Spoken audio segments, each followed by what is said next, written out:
Welcome, my chingus, to episode 96 of This Week in K-Pop. In this episode, we will talk about 24 Hours, Eric Nam, Gfriend J, Gfriend, Hayes and Dean, Sam Kim and Kwanjana, Sick K, and V-Romance. My name is Steven, and with me as always is my lovely, lovely co-host, Josh. Hello. Now, This Week in K-Pop is a discussion podcast that covers the last 2 weeks of K-pop music video releases. Right. In each episode, Josh and I will pick what we think is the best song of the episode. Now, you can find more episodes on iTunes, on the Google Play Store, and on SoundCloud. And the video version... Even though it's late. Speaking of the video version, yeah. it's about 3 episodes behind, and I say it every time we record this, I'm going to get to it, never get to it, but I will get to it. But soon. You can find old episodes on our YouTube channel if you want to see our lovely faces. Mm-hmm. Just search for This Week in K-Pop to find us anywhere. Right. Now let's get to it. The last episode, we made it very clear that was like one of the worst 2 weeks in a very long time. Yeah. And kind of unfortunately, it hasn't gotten too much better this week. Yeah. Or this it episode. has gotten better, though. It has gotten better, but not in astounding portions. Yeah. For 2 weeks in kind of prime summertime, it was actually not that many big names came out, or at least not any good big names. Yeah. Except for one, maybe. Yeah. So let's get to that one. Yeah. Why stall, you know? So I actually won rock, paper, scissors for once. For once. So I get to go first with my favorite song of the episode.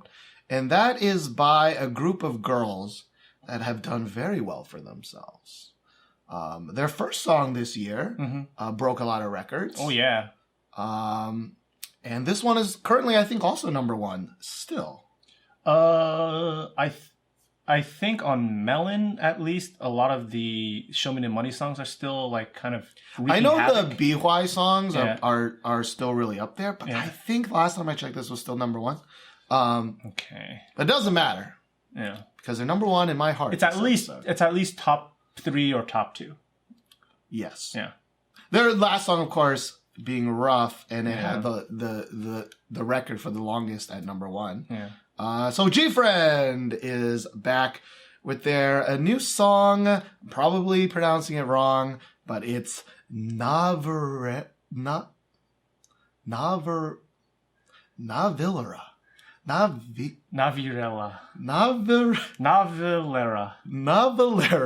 There we go. We'll go with that one. Navillera. Gfriend with Navillera.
First try. The first try was the magic of editing. Yeah. So Gfriend, continuing with their trend of shitty foreign names that have nothing to do with the Korean names. Like Rough, Me Gustas 2, Glass Bead. To be fair, Glass Bead actually was the name of the Korean. It was a direct translation. Yeah, but the other ones, no. Nothing mighty close. Yeah, I'll be talking to some of my students, and I'll be like, "Oh yeah, I love Gfriend.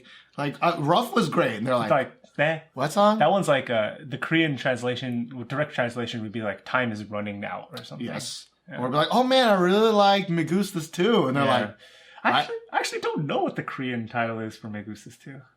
Is that the one that's like Uri? No. Because this one's, the direct title is You and Me. Yes. Yeah. But at least Me Gustas Too, they do say Me Gustas Too in the song. But this song, they also do say Navillera. Do they? Yeah. I have no idea. And yeah, it's your favorite song. Summertime. Summertime. So, Gfriend, let me start off by saying that we do both really like Gfriend. That's right. I mean, so does a lot of people. A lot of people, yeah. But this song... So, Gfriend had 3 songs. We just mentioned Glass Bead, Me Gustas Too, Rough. Yeah. And they're 3 very, very similar songs. I think they even call it like a trilogy. Yeah, like stylistically. Yeah. And with their outfits and the concepts. Yeah. And this one is their first one that it's not entirely different, not at all, but it is different, or it is more different than those 3 previous songs. They're starting to kind of go away from what kind of made them really, really popular and trying to go into a little bit uncharted territory, at least for Gfriend. Yeah. It's like baby steps, though. So comparatively to their last 3 songs, we both found that this song was like blazing fast. Yeah. So I kind of have this little pet peeve of mine. If a song really feels rushed, not in terms of BPM, but just in terms of the way it feels, then it kind of feels really noisy to me. And this song, it kind of, suffers from that. It sounds really fast and rushed. We went back and listened to Rough also, and Rough I thought was initially kind of fast paced, at least BPM wise, and that song seemed like turtle pace compared to listening to the song. Like you were saying, it's something like we were listening to it on 1.5, 1.25 speed. Yeah, I thought maybe I accidentally fucked it up and we were listening to it really fast. Right. Which is crazy because Gfriend is known for the choreography being very knife-like, right? Is the term. But the only way they can do that is with kind of high BPM songs, right? And so they're not gonna be putting on no ballads anytime soon. Yeah. So like I think a lot of people have these fresh concepts, but they don't have it in the same kind of way as Gfriend does. But then they were like, let's just go even harder, right? Yeah. Like what else made us famous? Doing our dance at 2x speed. Yeah. So we're gonna make a song that's already freaking fast so that when we do 2x again, it's going to blow people's minds again. Yeah, because Gfriend, I think, what really kind of rose them to fame was this one viral video. I think we've talked about it on the after show, where the members are dancing in the rain, which a lot of K-pop groups have to do. And like they just keep falling and coming back up and continuing with the choreography. And that kind of really appeals to the Korean public because it shows that they're hardworking and they try, to tough it through really hard times. And so them dancing like really like kind of knife-like and dancing really hard and breaking a sweat, that's kind of like their charm. Yeah. That's their charming point. So I think they thought, you know what is going to make them seem like they're working harder? Let's make it seem like everything's just faster. Yes. Yeah. But even though it's fast, that's not my like, even though this is my favorite song, I'm talking about it kind of like it's not. Yeah. But I don't think of their 4 songs, I think this is definitely the least catchy. It's not a bad song at all. No, definitely but not. It is definitely the least catchy to me. There are a lot of moments in this song where it feels like you're just waiting for the catchy part to come, and then it doesn't even really come. Like we would go back to Rough and we go back to Me Gustas Too and we can hum like almost the entire song. Now maybe that's because we just need to hear this song 100 more times, right? Our tastes change all the time with like this is our first week with the song, right? Yeah.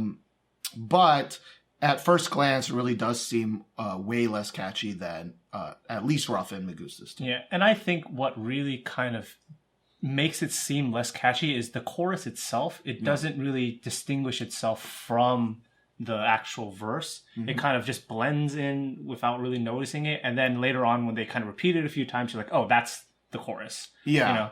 It was a very weak chorus, I think, in my head, which actually is, I think one of the trends of 2016 is like choruses are not catchy anymore.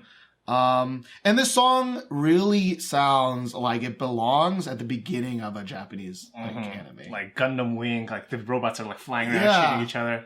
Because I mean, Gfriend always had a kind of throwback sound, but this one had a lot of throwback sounds, at least for me, that placed me back into like the Gundam era of like super electronic, super high BPM, like I can just picture like the Gundams flying around. And it really doesn't help that there's kind of like this electric guitar, like kind of solo breakdown dance part that just screams like, you know, anime. Yeah. But I mean, in the end, I still did enjoy the song. It didn't let me down like Dream Girls. Let's not mention Dream Girl. I wasn't going to go there. I was going to go with like 17. Like 17's last year, 17 songs were so good. They were. And the 2 songs they released this year were just so really good. bad. Really bad, I think. So they definitely didn't let me down, right? Like Dream Girls, like this. But it does leave a little bit to be desired, I think. But as we said, I think the catchiest part, and it's repeated throughout the verse and the chorus, is this kind of like melody chain or rhythm, like at the end of a phrase, I guess. Yeah, instead of sustaining the note after the end of like kind of a riff, they chop it up into like a dun dun dun kind of sound. Yeah. I think the very clear one in my head is right. It's like the Aniya. Yeah. And that's the part where like I'm singing along with. And so is Josh singing along with. That part is definitely the most catchy part of the song. And it's arranged, I think, really well. Yeah. Do like that little part. Yeah. I do wish there were more. I do think, of course, though, that getting away from the schoolgirl concept, they did it very well. Like, it's still really innocent-ish. Yeah. Although the music video is kind of broken down into, like, I think, like a past and, like, a modern version. Yeah, it's kind of hard to figure out what's going on. Yeah, they're like going back and forth between these weird time periods.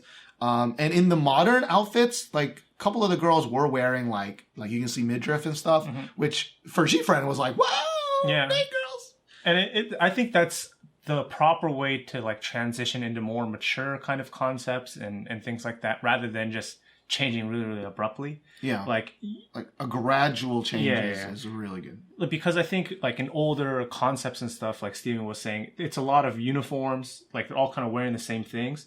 And in this one, they're starting to differentiate the outfits a little bit more differently, and they're not all so uniform. Yeah, they're starting to differentiate with the hair. Yeah. And Gfriend was kind of more like uniform. They kind of have the same hair, you know, knife-like choreography. They all look the same kind of a deal.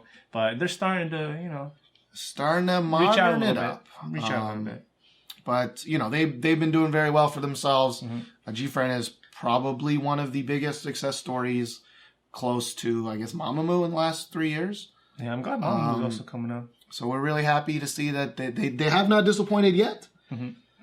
That may be a jinx, because we said that about 17. Yeah. And look what happened with them. Yeah, knock on wood. We said there's no way Produce 101 could fail after they come together.